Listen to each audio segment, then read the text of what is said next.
যদি ধরেন 6 মাসের মধ্যে জাতীয় নির্বাচন আগে স্থানীয় নির্বাচনগুলো দেয়, সবচেয়ে ইতিহাসের ভালো স্থানীয় নির্বাচন হবে এবং সেই স্থানীয় নির্বাচনের মধ্যে দিয়ে প্রকৃত জনপ্রতিনিধি ইউনিয়ন থেকে সিটি কর্পোরেশন পর্যন্ত বের হয়ে আসবে, যারা এই সরকারকে সহযোগিতা করতে পারবে।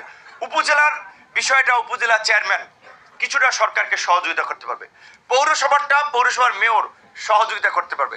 এখন অনেকে বলছে যে না, তাদের কাজ জাতীয় নির্বাচন, তাদের ওই যে আমাদের এখান থেকে তো এক বক্তা বলেছিলেন আন্দোলনের মধ্যে কি এইটা হয়েছিল যে এই সরকারটা গঠনের পরে আগে জাতীয় সরকার হবে, আগে স্থানীয় সরকার হবে, আগে জাতীয় নির্বাচন হবে। এই নির্বাচনের কোনো আলাপ ছিল? পরিষ্কারভাবে কিন্তু ঘোষণাপত্র ছিল যে এই ফ্যাসিবাদী রাষ্ট্র ব্যবস্থার বিলোপ এবং নতুন রাজনৈতিক বন্দোবস্ত। নতুন রাজনৈতিক বন্দোবস্ত কি? এই যে আজকে আলেমরা তাদের স্বাধীনভাবে মত প্রকাশ করছে, কথা বলছে, আর একজন সাংস্কৃতিক কর্মীরা তাদের কাজ করছে, রাজনীতিবিদরা তাদের কাজ করছে। এই যে একটা ইনক্লুসিভ পরিবেশ, এটি নতুন রাজনৈতিক বন্দোবস্ত। যার যার ভোট দিয়ে ভোটাধিকার নিশ্চিত করে আগামীতে একটা অবাধ সুষ্ঠু নিরপেক্ষ নির্বাচন হবে, এটি আমরা নতুন বন্দোবস্ত আমরা চাই। প্রশাসনের চালচিত্র আপনারা যদি লক্ষ্য করেন দেখবেন আগে ছিল একদিকে, এখন আবার আর একদিকে কিন্তু হেলতেছে। ক্ষমতা আসার আগেই যদি ওইদিকে হেলে যায় তাহলে এই প্রশাসন তো হাসিনার আমলে যাই ছিল একই কাজ হবে, একই কাজ হবে। এখন অনেকে প্রমাণে খুব ব্যস্ত, আমরা বিএনপির লোক, আমরা জামাতের লোক, আমরা বঞ্চিত ছিলাম। পুলিশ প্রধান একবার বলছে জানেন, বলছে যে ভাই বঞ্চিত, প্রমোশন দিলাম, পরে শুনি যে যৌন কেলেঙ্কারির দায়ে বরখাস্ত ছিল, সেও আইসা বঞ্চিত বলে প্রমোশন নিয়ে গেছে।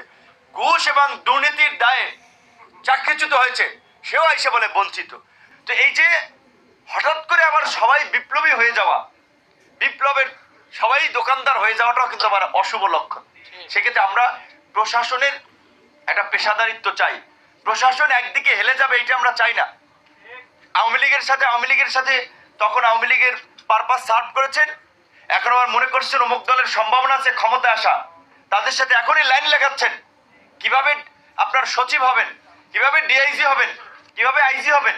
এখনই যদি এই লাইন লাগান কি করবেন? পরিস্থিতি কোনো পরিবর্তন হবে আপনারা মনে করছেন? কাজে এই জন্য বলছি এই সরকারকে অন্তত 2 বছর থাকতে হবে। সেই ক্ষেত্রে সরকারের দুর্বলতাগুলো ঠিক করতে হবে। দুর্বলতা ঠিক করার জন্য আমরা বলছি যে এই কাঠামোটা বিভিন্ন রাজনৈতিক দলের সাথে আলাপ করে একটা জাতীয় সরকারের কাঠামো হতে পারে। ইসলামী আন্দোলনের 2 জন প্রতিনিধি থাকবে, জামাতের 2 জন প্রতিনিধি থাকুক, অন্যান্য এই মেইন স্ট্রিম পলিটিক্যাল 10টা পলিটিক্যাল পার্টিগুলো থেকে যদি আরো 20 জন যায়, এই 24টা পরিষদ থাকলে সমস্যা আছে।